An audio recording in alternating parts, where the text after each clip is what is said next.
tengah badai PHK dan masyarakat kelas menengah yang terjepit, pertumbuhan ekonomi Indonesia kian merosot. Bahkan capaian pertumbuhan ekonomi di akhir kuartal 3 2024 gagal mencapai 5% dan hanya tumbuh 4,95% secara tahunan. Secara historis, pertumbuhan kuartal 3 Indonesia pun biasanya memang lebih rendah dibandingkan kuartal 2, karena masyarakat mulai mengerem belanja dan tidak ada perayaan keagamaan atau event besar selama Juli-September 2024. Lesunya ekonomi rumah tangga pada kuartal 3 2024 menjadi penyebab ekonomi nasional meski andil kontribusi hingga 53%.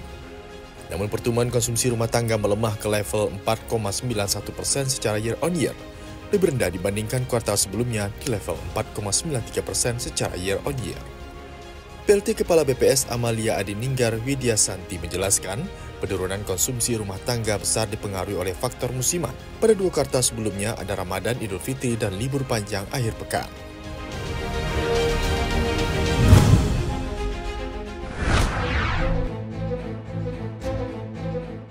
Badan Pusat Statistik mencatat jumlah pengangguran di Indonesia per Agustus 2024 sebanyak 7,4 juta orang. Komposisi itu berasal dari 215,37 juta penduduk usia kerja dan 152,11 juta angkatan kerja yang tidak terserap. PLT Kepala BPS Amalia Adininggar Widiasanti mengatakan jumlah pengangguran itu turun 390.000 orang dibandingkan periode yang sama tahun lalu. Dengan jumlah pengangguran yang menurun, tingkat pengangguran terbuka juga menurun menjadi 4,91% pada Agustus 2024. Angka itu lebih rendah jika dibandingkan periode yang sama tahun lalu dan sebelum pandemi COVID-19 pada Agustus 2019 yang mencapai 5,23%. Jumlah orang bekerja saat ini mencapai 144,64 juta orang, bertambah 4,79 juta orang dibandingkan periode yang sama tahun lalu terdiri dari pekerja penuh 98,45 juta orang, pekerja paruh waktu 34,63 juta orang, dan setengah pengangguran 11,56 juta orang.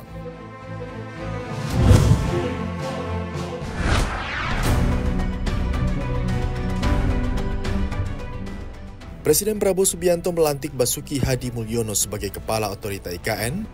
Basuki bukanlah orang baru di OIKN. Basuki sebelumnya menjabat sebagai PLT Kepala OIKN menggantikan Bambang Susantono yang mundur dari jabatannya.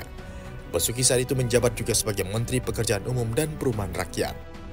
Selesai pelantikan, Basuki mengungkapkan arahan yang diberikan Presiden Prabowo Subianto pasca dirinya diangkat menjadi Kepala OIKN. Salah satunya adalah percepatan pembangunan IKN. Basuki pun membantah kabar pembangunan IKN di era pemerintahan Prabowo akan berjalan lebih lambat dari pemerintahan sebelumnya. Saat ini sudah ada 200-an surat minat atau letter of intent dari investor yang akan membangun IKN. Diketahui nilai investasi di IKN hingga Oktober lalu sudah ada 86 triliun rupiah dari APBN dan 58 triliun rupiah dari investasi swasta.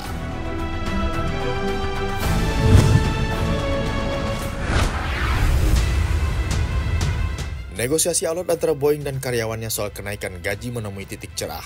Karyawan pabrik pesawat Amerika Serikat itu sudah setuju dengan kenaikan gaji yang ditawarkan perusahaan dan akan menghentikan mogok kerja yang berlangsung selama 7 minggu ke belakang. Tawaran terbaru Boeing mencakup kenaikan upah sebesar 38% yang dibagi selama 4 tahun. Jumlahnya naik dari tawaran sebelumnya, yaitu naik 35% yang sempat ditolak pada pekerja 12 hari yang lalu. Ini menjadi penawaran keempat Boeing sejak aksi mogok dimulai pada 13 September yang lalu. Tidak jelas berapa lama waktu yang dibutuhkan Boeing untuk kembali ke aktivitas produksi, usai urusan negosiasi selesai. Aksi mogok ini disebut-sebut telah menunda penyelesaian 38 unit pesawat terbulan.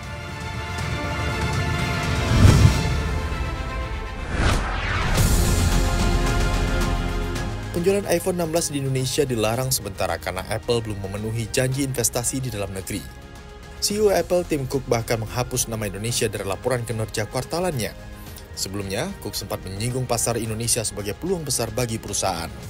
Apple baru menggelar earning call untuk memaparkan kinerja finansial perusahaan periode Juli-September 2024 pada Kamis 31 Oktober lalu. Namun Cook tidak menyebut nama Indonesia setelah disinggung dalam 2 paparan kinerja keuangan sebelumnya, yaitu pada Mei dan Agustus 2024. Pada Mei, nama Indonesia disebut-sebut oleh Cook sebagai sumber pertumbuhan baru. Terlepas dari polemik Indonesia, Apple kini menghadapi isu baru di Uni Eropa. Regulator anti-monopoli Uni Eropa akan menilai apakah sistem operasi Apple untuk iPad sudah sesuai dengan aturan mereka. Komisi Eropa menyebut penilaian ini bertujuan untuk mengendalikan kekuatan perusahaan raksasa teknologi itu. Langkah yang diambil oleh eksekutif Uni Eropa mengikuti publikasi laporan kepatuhan Apple untuk iPad OS-nya yang ditetapkan oleh Komisi pada April lalu sebagai gerbang penting bagi bisnis untuk menjangkau pelanggan mereka.